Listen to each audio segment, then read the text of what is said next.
Rev up your engines!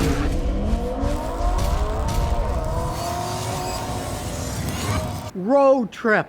Time to go to Rhode Island, of course. Leaving Tennessee, going to Rhode Island for 3 months. Not sure you need a water bottle, but if you're going on a trip, here's a bunch of tips so you don't get stranded somewhere. First thing, check your tire pressure. Now, I don't trust the gauges on these things. I got an actual gauge. Do it first thing in the morning when it's cold. We're looking at about a 32 PSI pressure here. We'll check them all. 31, so we'll add 1 pound. I keep this fire pump in the trunk. I want to have a serious pump, and I don't trust cigarette lighters, so as you can see, I cut the cigarette lighter one off, spliced in wires and clamps. Put it directly on a battery. Positive on positive, and I want long length, so I'm putting a negative on the strut tire because it's bare metal. This connects directly to the battery. I don't like to plug in cigarette lighter ones. This is direct to the battery, turn it on, till it's 32 pounds. 32 PSI, we'll do all 4. Don't forget to put the cap back on so dirt doesn't get in there. And check your tire.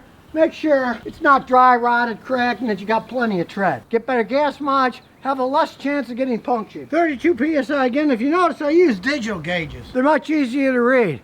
This goes 31, 31 and a half, 32. You get it accurate. You got one of those slide ones, often hard to read them. Digital ones work better. Now, while you're at it, of course, compare your original pressures. These are all right around 31 PSI. I like 32, cold. So it gets hot, it expands, so check them first thing when they're cold, just sitting around. Let's say it was different. These are all 31, so I know they're all pretty good tires. Let's say you had 31, 31, 31, and 25. You'd know the low one, 25, had a nail or something. Check that one closely if it isn't fixed. And of course, if you don't carry a pump like I do in the trunk, fill the spare up too. Now in this case, you got to take the spare up, you got to flip it upside down, fill it up, so I'm not bothering. Because if I do get a flat and I got to put the spare on, I got the pump and I can pump it up then. And I have yet to ever use a spare on this car, so maybe it's good luck not checking it, I know, because I carry the pump with me. And you know something else too, as I unlock it, what do I have in here? I got all kinds of junk, but I got a tire plug kit. You can watch my video, how to fix flats in your car. These things are easy to use. In the middle of nowhere, you don't take everything apart, you find a nail, you can pull it out and fix it with this. I've been fixing them for years that way. And there's another thing I always have in the trunk, a spare fan belt. Or drive belt if you want to be politically correct. But I'm not politically correct, so I still call them fan belts. Guys only got 1 fan belt, so what the heck.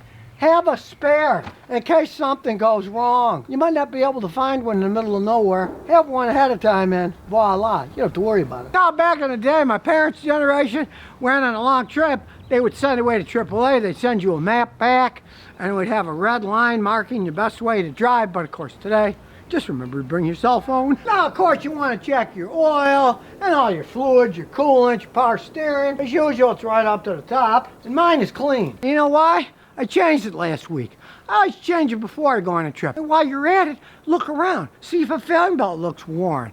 See if the tires look bad. See if fluid's leaking somewhere.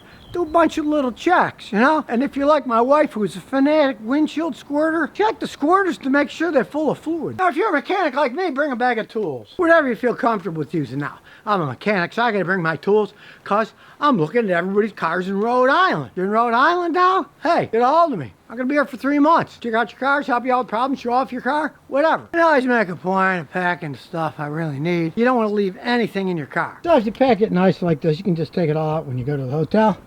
Then nobody's gonna smash your windows. That's why I love those rollers they have in hotels. Put your crap in a roller. Now I just gotta bring my old camera case so I can film some interesting stuff on the way, hopefully. Starting out early in the morning in Kentucky. Another day coming up. Day 2 on the road.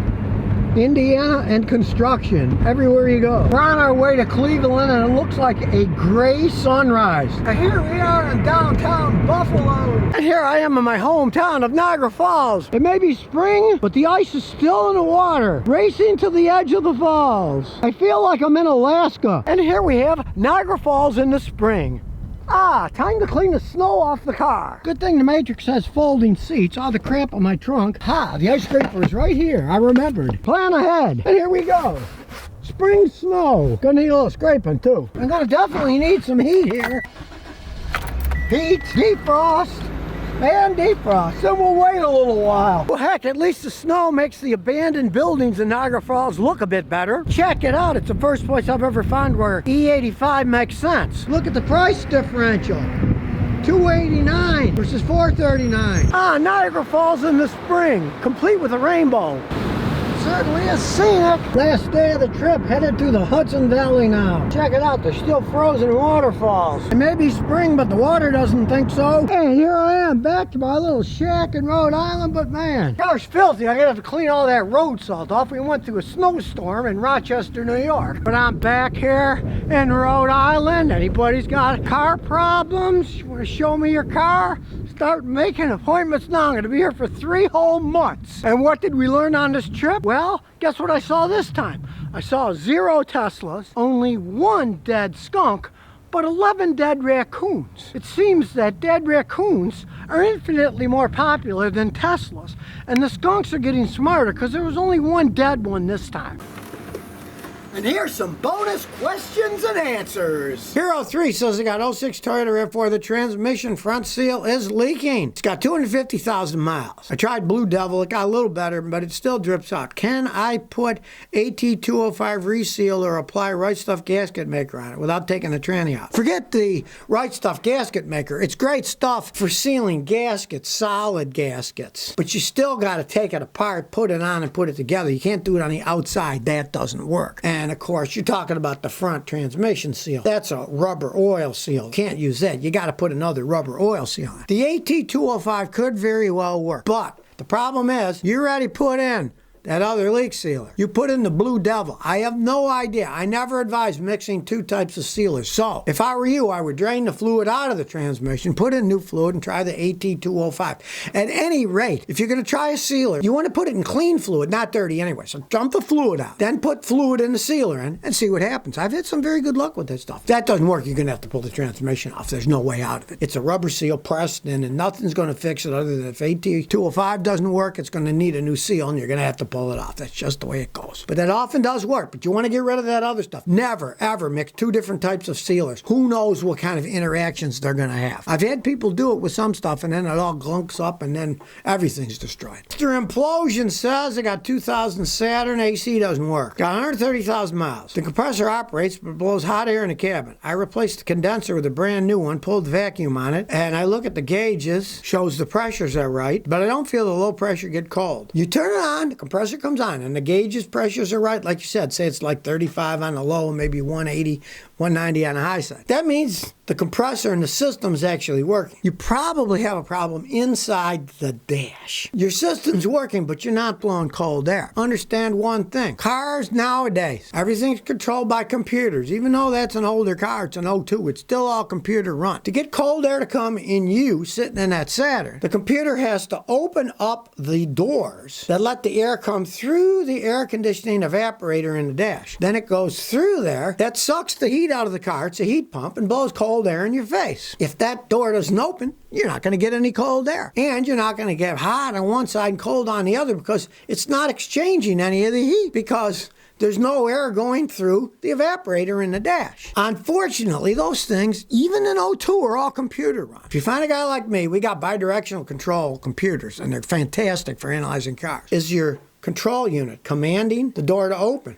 Let's say it shows it's commanding it. Well, that same computer will show are the doors actually opening or not because there's sensors there and it reads the sensors. Could be the controller on the blend doors. Could be it's not getting any signal from the control unit. Have a mechanic check that first. Odds are you got a problem in the dash because if it's running and you got the right pressure high and low, your system's working, but somehow it's not blowing air through the evaporator in the dash. So check that out first. Victor Zamfer says, I got a Toyota Avensis 2016 as a BMW motor. Should I get rid of it as soon as possible? Bought a used Toyota Avensis here in England. It was made in 2016 with 30,000 miles with a 2-liter diesel engine. I found out it's a BMW diesel engine. Should I get rid of it? There's going to be a money pit. Numero uno, you say, it's got a standard transmission. They generally last forever. It's only got 30,000 miles on it. BMW makes excellent engines. And a diesel BMW with 30,000 miles isn't even broken in yet. I would not worry about that. The problem with BMWs are all the electronic crap that they put on their cars.